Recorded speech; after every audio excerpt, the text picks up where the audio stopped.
All right, let's jump right in with a story that sounds, well, completely backwards.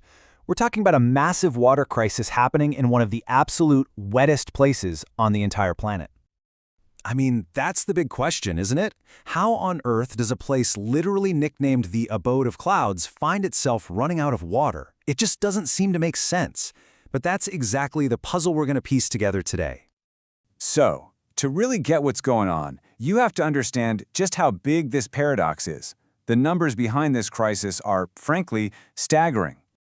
So, get this. The name Meghalaya actually means the Abode of Clouds. It's home to some of the rainiest spots in the world. And that incredible irony, well, it sets the stage for a much, much deeper problem.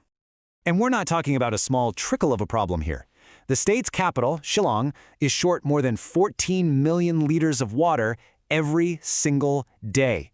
That is a huge deficit for any city, let alone one that's supposed to be in a land of clouds and rain. So what is really going on? Well, this brings us to the absolute heart of the matter. You see, it's really tempting to just blame the weather. And yeah, rainfall has been lower. But the analysis we're looking at points to something far more troubling. This is the key argument right here. On one side, you've got a climatic event, maybe a 50% drop in rainfall. But on the other side, you have what experts are calling a governance disaster. The crisis isn't just about what's falling from the sky, it's about what isn't being done down on the ground. And here's the bottom line, a conclusion drawn directly from the analysis of the situation. It is a man-made governance disaster. So let's break down what that actually looks like in practice. For years, two major things have been happening that the government has failed to stop. First up, illegal coal mining, which is just poisoning the water. And second, just out-of-control deforestation in these critical catchment areas. The forests that are supposed to act like giant sponges, soaking up rain and feeding the springs. And the fallout from this inaction, well, it's direct and it's devastating.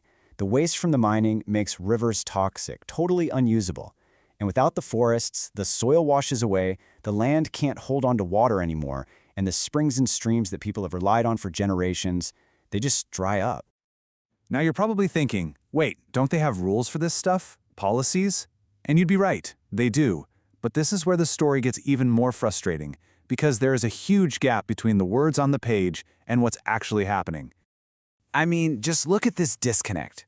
The state's official water policy calls for protecting those vital catchment areas, but deforestation just keeps going. It calls for reviving the rivers, but they're still polluted. It calls for rainwater harvesting, but there's no major program in place. The policy is there, but it's not being put into action. And this might be the most damning part. Even with a full-blown crisis, with farmers struggling and the capital city going thirsty, the government is reportedly still stuck in the planning stage. We're way past the time for planning. We need action, but what we're getting is inaction. Okay, so it all sounds pretty bleak, right? But it's not hopeless. The source material actually lays out a really clear path forward, and it's one that depends on empowering everyday citizens with information and with a voice. It really boils down to three concrete steps. First, people can demand accountability by asking for a public report on what's happening with that water policy.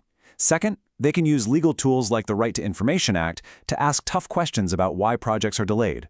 And third, they can take action in their own communities, organizing rainwater harvesting and protecting their local water sources.